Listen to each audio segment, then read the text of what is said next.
Indrajit study point में आप सभी का स्वागत है। हम पढ़ रहे हैं एनसीईआरटी बुक, जिसका अध्याय 1 जनसंचार माध्यम भाग 3, जिसमें जनसंचार की विशेषताओं के बारे में पढ़ेंगे। हमने संचार के बारे में पढ़ा, उसके विशेषताओं के बारे में पढ़ा, संचार के प्रकार के बारे में पढ़ा, लेकिन अब विशेषता क्या होता है जनसंचार का, उसके बारे में जानेंगे। तो जनसंचार में फीडबैक तुरंत नहीं प्राप्त होता है, तुरंत का तुरंत नहीं मिलता है। जनसंचार के श्रोताओं, पाठकों और दर्शकों का दायरा बहुत व्यापक होता है, बहुत बड़ा होता है। साथ ही उनका गठन भी बहुत पंचमेल होता है, बहुत जगह से लोग आए हुए रहते हैं। जैसे किसी टेलीविजन चैनल के दर्शकों में अमीर वर्ग भी हो सकता है और गरीब वर्ग भी, शहरी भी और ग्रामीण भी, पुरुष भी और महिला भी, युवा तथा वृद्ध भी हो सकते हैं। इसके अलावा उनमें कोई दिल्ली में बैठा हो सकता है या कोई पटना में हो सकता है, बैठकर देख रहा है, क्योंकि तुरंत साक्षात प्रसारण देखना टीवी पर ही संभव हो सकता है, नहीं तो वहां पर जाकर संभव हो सकता है। लेकिन सभी एक ही समय टीवी पर अपनी पसंद का कार्यक्रम देख रहे हो सकते हैं। कोई भी कार्यक्रम चलता है तो एक सीमित समय पर चलता है, जब सब कोई वहां पर बैठकर देखना चालू कर देता है। इसी से जुड़ी जनसंचार की एक प्रमुख विशेषता यह है कि जनसंचार माध्यमों के जरिए प्रकाशित या प्रसारित संदेशों की प्रक्रिया सार्वजनिक होती है, सब किसी के लिए होता है।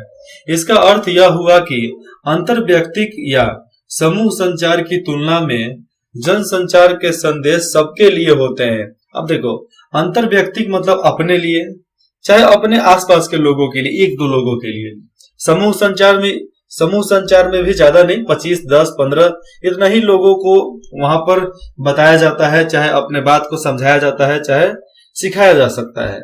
लेकिन जनसंचार के माध्यम से चलते हैं टेलीविजन, रेडियो, लाइव प्रसारण, लाइव आकर हम मतलब इसको देखा जाए स्पष्ट सामने सामने आकर प्रसारण देना, भाषण देना, ये क्या होता है? ये संदेश सबके लिए होते हैं, इसको सोच समझकर बोलना पड़ता है। जनसंचार का संचार के अन्य रूपों से एक फर्क यह भी होता है कि इसमें संचारक और प्राप्तकर्ता के बीच कोई सीधा संबंध नहीं होता है। प्राप्तकर्ता यानी पाठक, श्रोता और दर्शक संचारक को उसी सार्वजनिक भूमिका के कारण पहचानता है कि जैसा वो देखता है वैसा ही पहचानेगा। और संचार के अन्य रूपों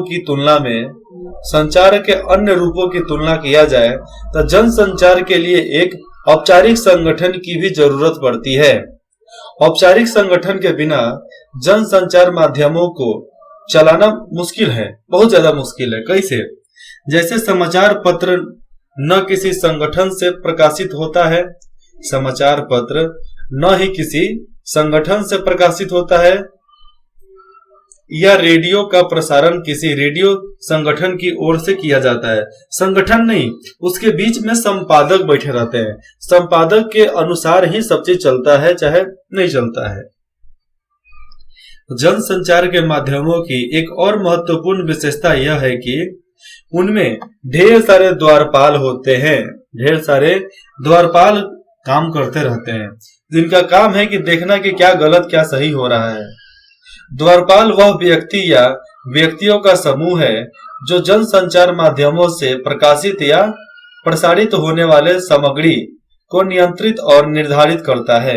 किसी जनसंचार के माध्यम में कोई भी जनसंचार हो जो अखबार से, टीवी से, चाहे सामने आकर बताता हो, उसके माध्यम में काम करने वाले द्वारपाल ही तय करते हैं कि वहां किस तरह की सामग्री प्रकाशित या प्रसारित की जाएगी। लेकिन यहाँ पर हम तो अभी अखबारों के बारे में जान रहे हैं, तो उनमें जो संपादक होते हैं वही बताते हैं कि यहाँ से क्या प्रसारित या प्रकाशित होना चाहिए, क्या होगा। जैसे किसी समाचार पत्र में संपादक और उसके सहायक समाचार संपादक, सहायक संपादक, उप संपादक आदि तय करते हैं कि समाचार पत्रों में क्या छपेगा, कितना छपेगा और किस तरह छपेगा। और इसी तरह टीवी और रेडियो में भी द्वारपाल होते हैं जो उन्हें प्रसारित होने वाले सामग्री को निर्धारित करते हैं कि यही आगे जाएगा। बस जनसंचार माध्यमों में द्वारपाल की भूमिका बहुत महत्वपूर्ण मानी जाती है। यह उनकी ही जिम्मेदारी होती है कि सार्वजनिक हित जो भी प्रकाशित हो सार्वजनिक हित के लिए हो। पत्रकारिता के सिद्धांत को आप मायने रखकर आगे चले। मूल्यों और आचार संहिता के अनुसार आप संविधान और कानून के अनुसार ही संपादित करें और उसके बाद ही उसके प्रसारण या प्रकाशन की इजाजत दें। सब चीज का मापदंड देखकर ही आगे बढ़ें। यहाँ पर देखो संचार के कार्य। आप अपने रोजमर्रा के जीवन में संचार का खूब इस्तेमाल करते हैं। निश्चित ही आप उसके उपयोग और कार्यों से बहुत हद तक परिचित होंगे। संचार विशेषज्ञों के अनुसार संचार के कई कार्य हैं। संचार के बहुत अलग अलग कार्य होते हैं। इनमें से कुछ कार्यों को हम यहाँ रेखांकित करते हैं। देखते हैं कि कैसे कैसे संचार किया जा सकता है। एक नंबर है संचार का प्रयोग हम कुछ हासिल करने या प्राप्त करने के लिए करते हैं, जैसे अपने दोस्त से किताब मांग रहे हैं। 2 नंबर नियंत्रण। संचार के जरिए हम किसी व्यवहार को नियंत्रित करने की कोशिश करते हैं, यानी उसे हम एक खास तरीके से व्यवहार करने के लिए कहते हैं। जैसे कक्षा में शिक्षक विद्यार्थियों को नियंत्रित कर लेता है। 3 नंबर सूचना।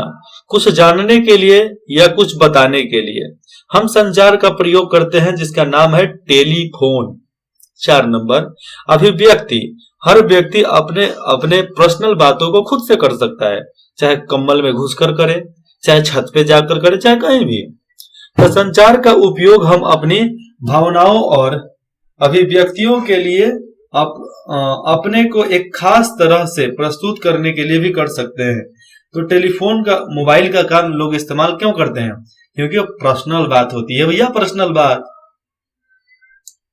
यहाँ पर 5 नंबर देखिए सामाजिक संपर्क और संसार का प्रयोग हम एक समूह में आपसी संपर्कों को बढ़ाने के लिए करते हैं। जो माइक पर बोलता है, माइक पर कब बोलता है? जब हजारों लोग वहां होते हैं।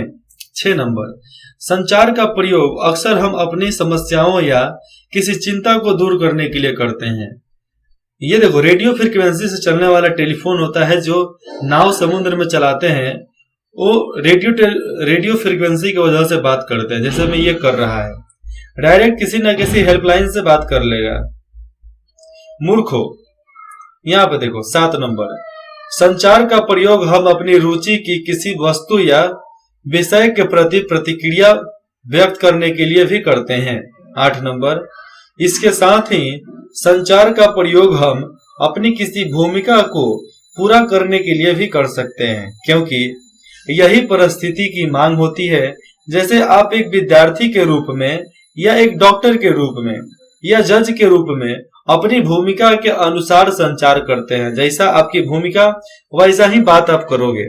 शिक्षक हो तो शिक्षक वाली बात करोगे, विद्यार्थी हो विद्यार्थी वाला बात करोगे, डॉक्टर हो डॉक्टर वाला बात करोगे, जज है तो जज वाला बात करेगा, बाकी बात थोड़ी कर सकता है उसमें।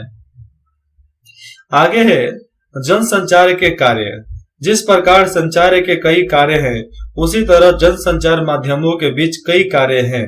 उनमें से कुछ प्रमुख कार्य इस प्रकार है। कैसा है देखते हैं। सूचना देना। जनसंचार माध्यमों का प्रमुख कार्य सूचना देना। हमें उसके जरिए ही दुनियादारी से सूचनाएं प्राप्त होती हैं। हमारी जरूरतों का बड़ा हिस्सा जनसंचार माध्यमों के जरिए ही पूरा हो सकता है। जनसंचार के माध्यम ही हम हर किसी को सूचना प्रदान करा सकते हैं, चाहे सूचना प्रदान कर सकते हैं। आगे है शिक्षित करना। जनसंचार माध्यम सूचनाओं के जरिए हमें जागरूक बनाते हैं। लोकतंत्र में जनसंचार माध्यमों की एक महत्वपूर्ण भूमिका जनता को शिक्षित करने की होती है। यहाँ शिक्षित करने से आशय हमें देश दुनिया के हाल से परिचित कराने और उनके प्रति सजग बनाने से है। यहाँ पर शिक्षित करने का मतलब होता है जागरूक कर देना। हमें देश दुनिया में क्या हो रहा है उससे परिचित करवा दे कि भैया देश में ये हो रहा है, यहाँ पर आप भी ये कर सकते हैं। तो मतलब आप सजग, मतलब आप होशियार हो जाओ कि हाँ भैया हम भी ऐसे कर सकते हैं। मनोरंजन करना, आज टीवी के माध्यम से आप सब मनोरंजन हो जाते हैं। आज तो मोबाइल चलता है भैया, यूट्यूब का जमाना है। आज यूट्यूब बहुत क्षेत्र में आगे चल रहा है, जैसे में आप अभी पढ़ भी रहे हो।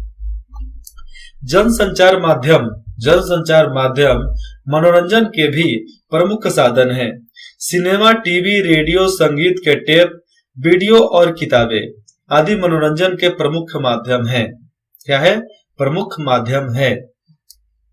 एजेंडा तय करना, जनसंचार माध्यम सूचनाओं और विचारों के जरिए किसी देश और समाज का एजेंडा भी तय कर सकते हैं। जब समाचार पत्र और समाचार चैनल किसी खास घटना या मुद्दे को प्रमुखता से उठाता है, सामने रख के उठाता है कि भैया ये समस्या चल रहा है, या उन्हें व्यापक कवरेज देता है फ्रंट पेज पे, तो वे घटनाएं या मुद्दे आम लोगों में चर्चा के विषय बन जाते हैं। किसी घटना या मुद्दे को चर्चा का विषय बनाकर जनसंचार माध्यम सरकार और समाज को उस पर अनुकूल प्रतिक्रिया करने के लिए बाध्य कर देते हैं कि भैया आप ये परिवर्तन कर सकते हैं। यहाँ पर प्रतिकूल, यहाँ पर आपके दिमाग में जो भी हो सकता है आप उसको सोच सकते हैं, चाहे सामने प्रस्तुत भी कर सकते हैं, चाहे सरकार हो चाहे समाज हो। अब आता है निगरानी। निगरानी करना, किसी भी लोकतांत्रिक समाज में जनसंचार माध्यमों का एक और प्रमुख कार्य सरकार और संस्थाओं के कामकाज पर निगरानी रखना है। तो लोकतांत्रिक समाज का एक और काम है कि जितने भी सरकारी संस्था हैं, चाहे सरकार है, उसके कार्य पे नजर रखो कि वो क्या कर रहा है। अगर सरकार कोई गलत कदम उठाती है या किसी संगठन या संस्था में कोई अनियमितता बरतती है, मतलब उसमें भेदभाव का, चाहे उस पर अत्याचार करती है, तो उसे लोगों के सामने लाने की जिम्मेदारी जनसंचार माध्यमों पर होती है। लेकिन जनसंचार माध्यम अभी के समय में इतना घुसखोर हो गए हैं, इतना डरपोक हो गए हैं कि वो जैसा सरकार बोलती है वैसा ही बोलते हैं। आज पापा की पढ़ियां अब तक टीवी पर भी आ गई हैं, जो भी मन में आता है पटर पटर पटर पटर बोल देती हैं। भैया पहले स्टडी करो, स्टडी करने के बाद बोलो ना। विचार विमर्श के मंच, जनसंचार माध्यमों का एक कार्य यह भी होता है कि वे लोकतंत्र में विभिन्न विचारों को अभिव्यक्ति का मंच उपलब्ध कराएं। जब कॉन्फ्रेंस हॉल होता है, कॉन्फ्रेंस हॉल, तो इसमें सभी लोग बारी बारी से अपना बात और अपना विचार वहां पर रखते हैं। तो ऐसे ही जब ग्राम पंचायत होता है तो पंचायत के हर लोग अपना बात वहां पर रखते हैं। इसके जरिए विभिन्न विचार लोगों के सामने पहुंचते हैं। जैसे किसी समाचार पत्र के संपादकीय पृष्ठ पर किसी घटना या मुद्दे पर विभिन्न विचार रखने वाले लेखक अपनी राय व्यक्त करते हैं। इसी तरह संपादक के नाम चिट्ठी स्तंभ में आम लोगों को अपनी राय व्यक्त करने का मौका मिलता है। इस तरह जनसंचार माध्यम विचार विमर्श के मंच के रूप में भी काम करता है। जब आप मौका देते हैं कॉन्फ्रेंस हॉल में, चाहे पंचायत में बैठकर कोई भी आदमी बोल सकता है, तो आप उसे मौका देते हैं कि वह एक मंच पे खड़ा होकर बोल रहा है।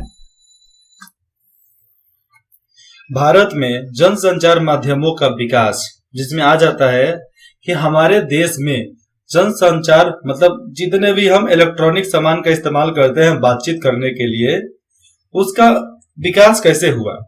भारत में आज जनसंचार के आधुनिक माध्यम जिस रूप में है हमारे पास, जिस तरह आधुनिकरण के रूप में हम घुस चुके हैं इलेक्ट्रॉनिक डिवाइस में, चाहे इलेक्ट्रॉनिक मीडिया में, उसकी प्रेरणा भले ही हमें पश्चिमी जनसंचार माध्यम रह चुके हैं, चाहे भले ही इसकी प्रेरणा हमें पश्चिम से मिला हो, लेकिन हमारे देश में भी जनसंचार माध्यमों का इतिहास कम पुराना नहीं है।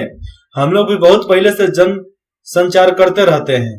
क्या हम लोग पहले लोगों के बीच में नहीं बात करते थे? बड़ी सहजता के साथ इसके बीच हम लोग जनसंचार के बारे में ही बात कर रहे हैं, तो हमारा देश भी कोई कम नहीं है। पौराणिक काल के मिथकीय मतलब क्या होता है? मिथकीय पत्रों में हम लोग पहले पत्र बहुत लिख कर भेजते थे और रजवाड़ी पत्र हुआ करते थे जो खोजे जा सकते हैं। जैसे में पहले हम लोग मन के गति से बात कर लेते थे, नहीं तो कहीं कोई रजवाड़ी महल के पास गया होगा तो वहां पर एक गुंबद होता था, वहां से आवाज लगाते थे। किसी भी मस्जिद में जाओगे, मस्जिद में तो पहले अल्लाह अकबर ऐसे जब चिल्लाते थे लोग, तो एक गुंबद के माध्यम से आवाज को बहुत गुना बढ़ा दिया जाता था, इसके वजह से हर लोग सुन सके। देखा जाए तो देवर्षि नारद भारत का पहला समाचार वाहक माना जाता है, जो वाणी की मधुर झंकार के साथ धरती और देवलोक के बीच संवाद हेतु आते जाते रहते थे। इन्हीं के तरह महाभारत काल में महाराज धृतराष्ट्र और रानी गांधारी को युद्ध की झलक दिखाने और उसका विवरण सुनाने के लिए जिस तरह संजय का परिकल्पना किया गया था, वह एक अत्यंत समृद्ध संचार व्यवस्था की ओर इशारा करता है, क्योंकि हम लोग मन के गति से जान सकते थे कि वहां पर क्या हो रहा है। संजय का एग्जाम्पल जो है, परिभाषा सबसे उत्तम है, क्योंकि हमारे देश में संजय का माध्यम ऐसा है कि क्या हो रहा है वो अंतर ध्यान से देख सकता है और देखकर बता सकता है, किसी को पूरा मतलब पूरा विस्तार से बता सकता है। तो ये संचार की व्यवस्था हमारे पास सदियों से है, पौराणिक काल से भी है, आज से नहीं है।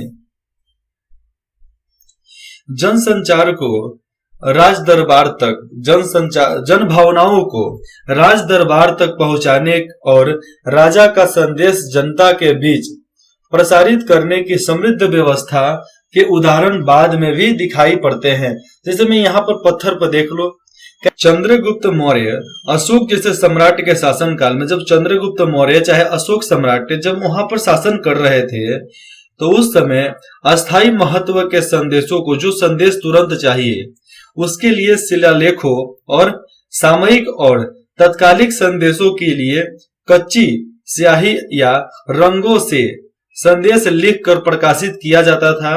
प्रकाशित करने की व्यवस्था और मजबूत थी हमारे पास, जो हम रंगों के माध्यम से लिखकर भेज सकते थे किसी को। तब बकायदा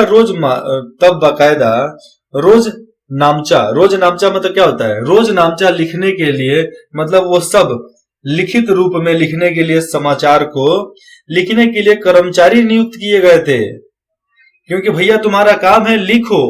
और जनता के बीच संदेश भेजने के लिए भी सही व्यवस्था की गई थी कि आपको सही जानकारी सही समय पर मिल सकता है, इसलिए कुछ पहाड़ों को काट काट कर अंदर से रास्ता भी बनाया गया था। लेकिन भारतीय संचार परंपरा की खासियत यह भी रही है कि पहले का संचार व्यवस्था खासियत यह भी है कि यहाँ पर राज दरबारों के समानांतर हमारे यहाँ लोक माध्यमों की भी सुलझी व्यवस्था मौजूद रही है। जैसे में देखो, राज दरबारों में, आप दरबार में कहीं भी, आज मुगल दरबार में, हिंदू दरबार में, चाहे राजमहल में चले जाओगे, तो जो दरबार इलाका है वहां पर जाकर आप बोलना अमित, सुमित, अनूप, जैसे आप बोलोगे ना, आवाज को उसमें ट्रिपल गूंज जाएगा। मतलब धीरे से बोलोगे, आपका आवाज बहुत तेज सुनाई देगा। क्यों? क्योंकि वहां पर आवाज गूंजता था, पत्थर से टकराकर आवाज कई गुना बढ़ जाता था, जिसकी वजह से हर लोग सुन भी पाते थे। यहाँ पर दिया गया है, उस समय राज दरबारों के समानांतर बीच में हमारे यहाँ लोक माध्यमों की भी सुलझी व्यवस्था मौजूद थी, और लोग सुनकर भी समझ सकते थे कि भैया बोल क्या रहे हैं, और याद भी हो जाते थे। इसके संकेत प्रागैतिहासिक काल से भी मिलता है। यहाँ पर दिया गया है प्रागैतिहासिक काल से, मतलब बहुत पौराणिक काल से भी मिलता है। जैसे में भीमबेटका के गुफा चित्र, आप यहाँ पर भीमबेटका के गुफा चित्र देख सकते हैं। यहाँ से आने जाने का रास्ता है, आसानी से लोग आ जा सकते हैं यहाँ पे, क्योंकि आने जाने का रास्ता इसलिए बनाए जाते थे कि आने जाने में जो समय लगता है वो ना लगे। तो इसका प्रमाण है यह समानांतर व्यवस्था बाद में कठपुतली और लोक कथाओं की विविध शैलियों के रूप में दिखाई पड़ती है। देश के विभिन्न हिस्सों में प्रचलित विधि, देश के अलग अलग हिस्सों में अलग अलग प्रकार की प्रचलित विधि नाटकीय रूपों कथा वाचन, बाउल, संग, रागिनी, ये क्या है? नृत्य है। बाउल, संग, रागिनी, तमाशा, लावनी, नौटंकी, जात्रा, गंगा गौरी, यक्षगान इत्यादि विशेष महत्व रखते हैं। ये इन विद्याओं के कलाकार, और इस जो विद्या रखता था उनके कलाकार मनोरंजन तो करते ही थे, एक क्षेत्र से दूसरी क्षेत्र तक संदेश पहुंचाने, और जो भी लोग बंजारे होते हैं अपने कला से, अपने ज्ञान से, अपने अनुभव से क्या करते हैं? जनमत निर्माण करने का काम भी करते हैं। मतलब उसमें आ जाता है कि जनता को एकता का माध्यम समझाना, कि हम एकता के माध्यम से चलेंगे, हमारे बीच में अगर एकता होगी तो कितना कुछ हम ज्यादा कर सकते हैं। लेकिन जनसंचार के आधुनिक माध्यमों के जो रूप आज हमारे यहाँ है वे निश्चय ही हमें अंग्रेजों से मिले हैं। आज का जो समय है, जो हम प्रिंटिंग मीडिया का इस्तेमाल करते हैं, प्रिंट मीडिया, इलेक्ट्रॉनिक मीडिया, भले ही ये हमें अंग्रेजों के वजह से मिले हैं। चाहे समाचार पत्र हो या रेडियो, टेलीविजन हो या इंटरनेट, सभी माध्यम पश्चिम से ही आए हैं, पश्चिम से ही ये सब आए हैं। हमने शुरुआत में इन्हें उसी रूप में अपनाया, लेकिन शुरुआत में हमने जैसा मिला वैसा अपनाया, लेकिन धीरे धीरे हमारी सांस्कृतिक विरासत के अंग बनते चले गए। जो भी आज धरोहर है, जो भी आज हम संचार का इस्तेमाल करते हैं, वो सब अपने संस्कृति के अनुसार ढाल लिए हैं। जैसे में पहले का मोबाइल का कवर जैसा भी रख लो, लेकिन आज जैसा चाहते हो वैसा कवर रख सकते हैं। चाहे फिल्म हो या टीवी सीरियल, एक समय के बाद भारतीय नाटकीय परंपरा से परिचालित होने लगते हैं। जैसे में आज भारत में 800 फिल्म हम हर साल बनाते हैं, जो विश्व में सबसे ज्यादा है। इसलिए आज के जनसंचार माध्यमों का खाका भले पश्चिम हो, लेकिन उनकी विषय वस्तु और रंग रूप भले ही पश्चिम से आया, लेकिन विषय वस्तु और रंग रूप भारतीय ही हैं। उन्हीं के माध्यम से ही हो सका है, क्योंकि भारत के ही साइंटिस्ट बाहर जाकर अपनी प्रतिभा को दिखाते थे, क्योंकि भारत में मौका नहीं दिया जाता था, चूंकि उसकी भूमिका भी कहीं अधिक बढ़ चली है। इसलिए जहां वह शासक वर्ग के लिए राष्ट्र निर्माण की दिशा तय करता है, वही जनता की भागीदारी भी सुनिश्चित करता है। यहाँ पर बताया गया है कि वह शासक वर्ग, कोई भी शासक वर्ग के लिए राष्ट्र निर्माण की दिशा तय करता है, और जनसंचार ही राष्ट्र निर्माण का दिशा दिखाता है। जो जनसंचार करना जान गया वो राष्ट्र निर्माण कर लेगा। जनता की भागीदारी भी सुनिश्चित करती है। आज के समय में लोकतंत्र चलता है, तो जनता जो बोलेगी वही होगा, जनता जिस पर आशीर्वाद दिखा दे वही होगा।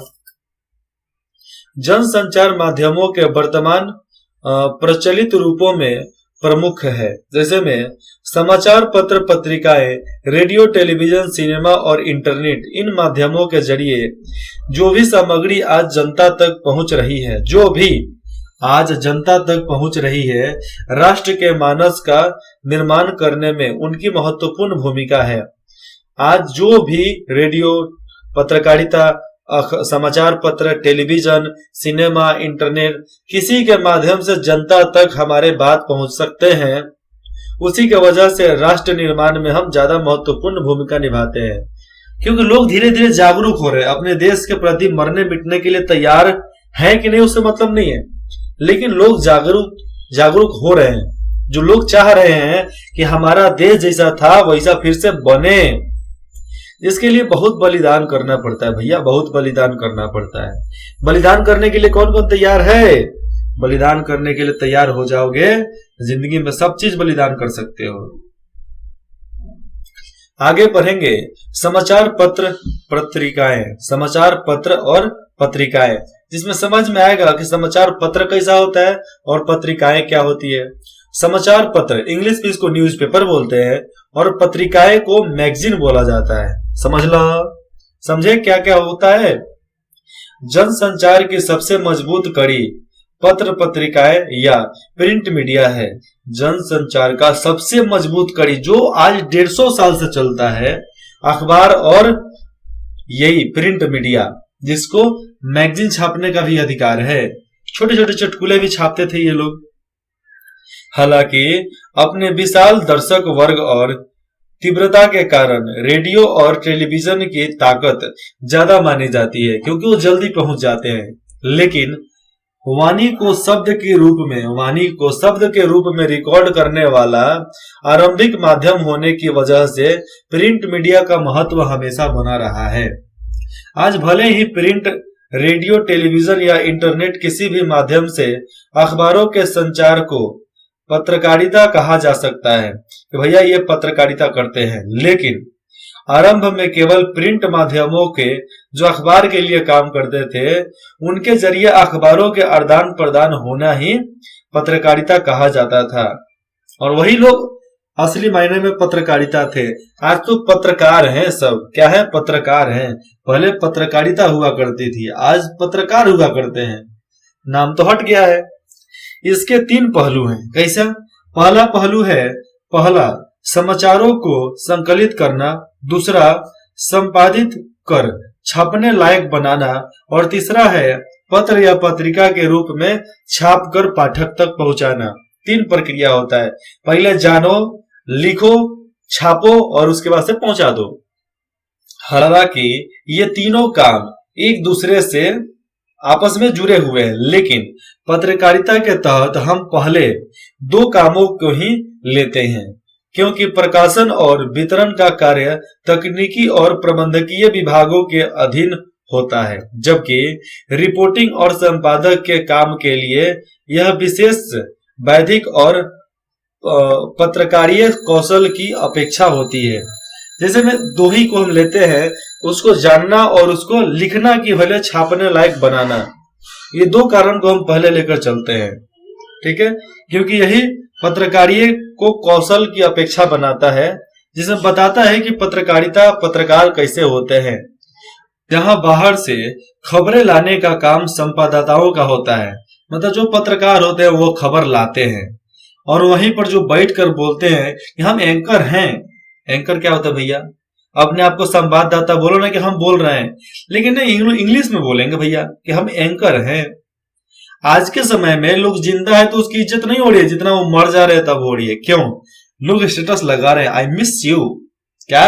आई मिस यू। ऐसे अंग्रेजों के औलाद को मनिया से कूटना चाहिए, क्योंकि यही लोगों के वजह से देश गुलाम हुआ था, और ऐसे ही भ्रष्टाचारी वाले लोग होंगे तो देश आगे भी गुलाम हो सकता है। वही तमाम खबरें, जो भी खबर आता है, वो सारे तमाम खबरें, लेखों, पिक्चरों को व्यवस्थित तरीके से संपादित करने और सुरुचिपूर्ण ढंग से छापने का काम संपादकीय विभाग में काम करने वाले संपादकों का होता है।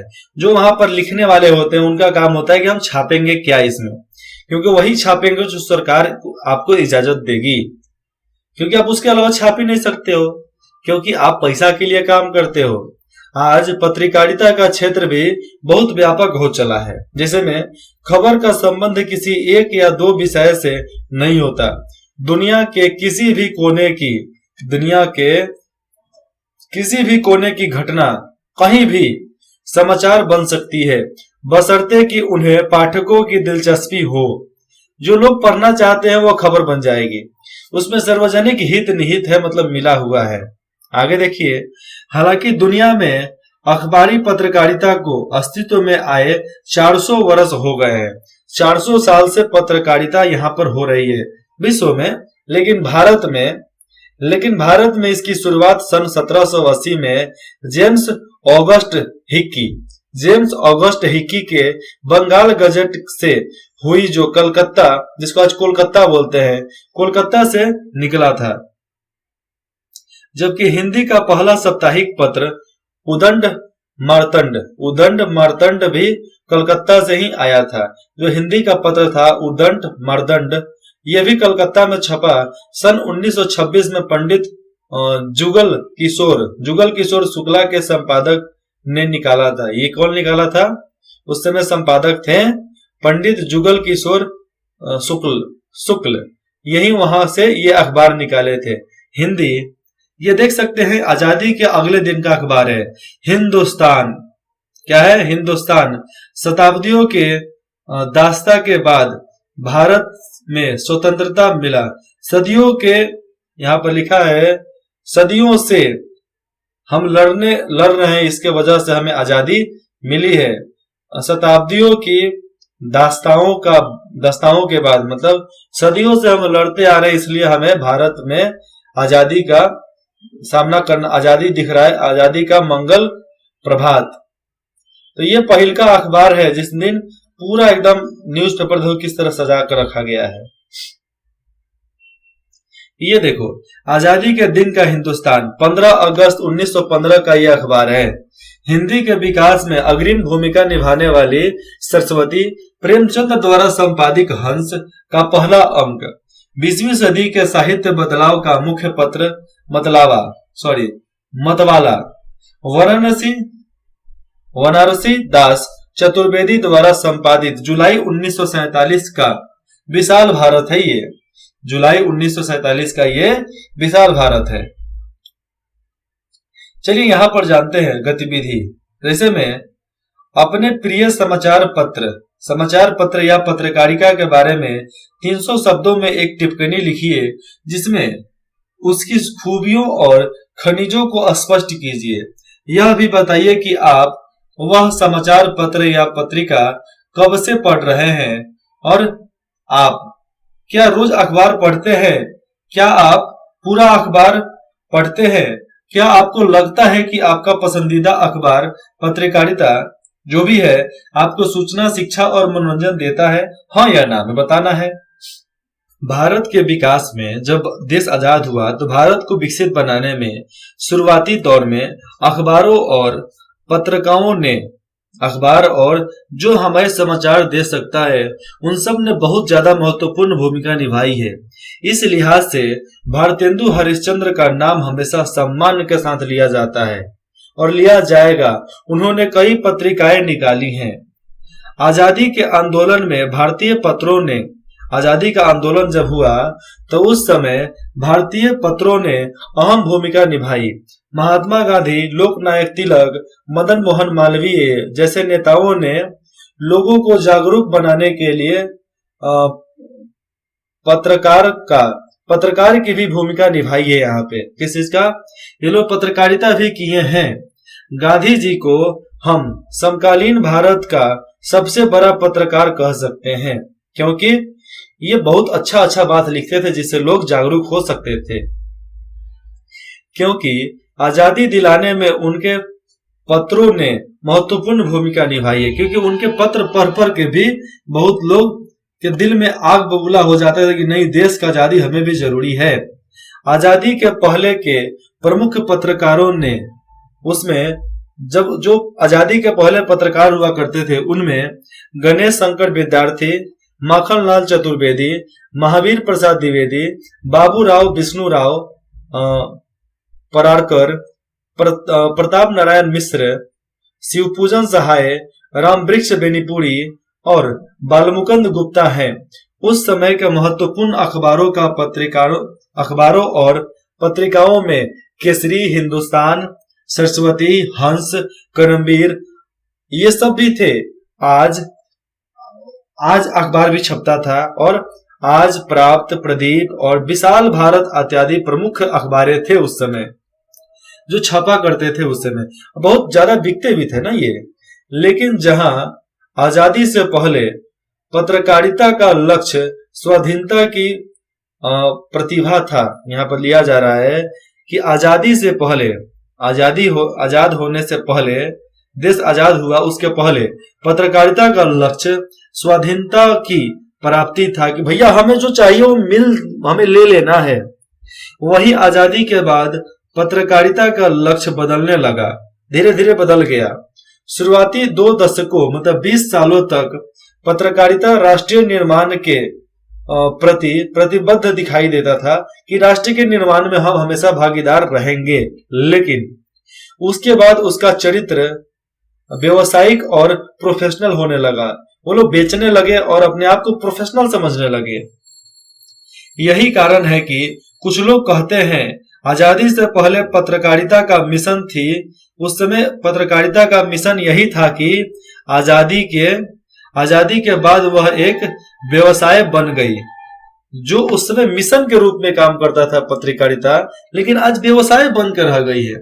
आजादी के बाद अधिकतर पुरानी पत्रिकाएं बंद हो गई हैं और कई नए समाचार पत्र पत्रिकाओं का प्रकाशन शुरू हो गया है। जिसे में आजादी के बाद प्रमुख हिंदी अखबारों में नवभारत टाइम्स, जनसत्ता, नई दिल्ली, राजस्थान पत्रिका, अमर उजाला, दैनिक भास्कर, दैनिक जागरण और पत्रिकाओं में धर्मयुग, साप्ताहिक हिंदुस्तान, दिनमान, रवि, इंडिया टुडे, ये सब छपने लगे। और आउटलुक का नाम लिया जा सकता है, जो अभी के समय में छपते हैं। इनमें से मैंने अभी क्या बताया, आजादी के पहले जितने भी अखबार थे मैंने ऊपर बताया।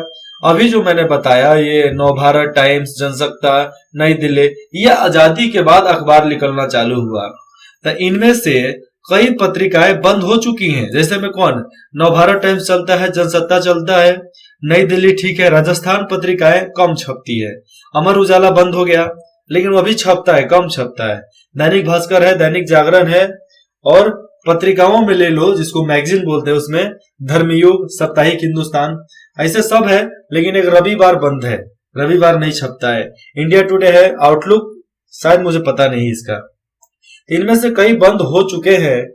आजादी के बाद के हिंदी के प्रमुख पत्रकारों में सचिदानंद हीरानंद वत्स्यायन, आयग, रघुवीर सहाय, धर्मवीर भारती, मनोहर श्याम जोशी, राजेंद्र माथुर, प्रभास जोशी, सर्वेश्वर दयाल सक्सेना, सुरेंद्र प्रताप सिंह का नाम लिया जा सकता है, जो आजादी के बाद ये पत्रकार रह चुके हैं और बहुत अच्छे माध्यम से ये लोगों को जागरूक भी बनाते थे। अगले भाग में हम पढ़ेंगे रेडियो। क्या? रेडियो। तो रेडियो से पढ़ेंगे कि जनसंचार कैसे और किस माध्यम से चलता था। इंद्रजीत स्टडी पॉइंट में जुड़ने के लिए आप सभी का बहुत बहुत धन्यवाद। फिर मिलते हैं भाग 4 में। ठीक है, आपको जो चीज भी पूछना है आप बेझिझक कमेंट करके पूछ सकते हैं। धन्यवाद।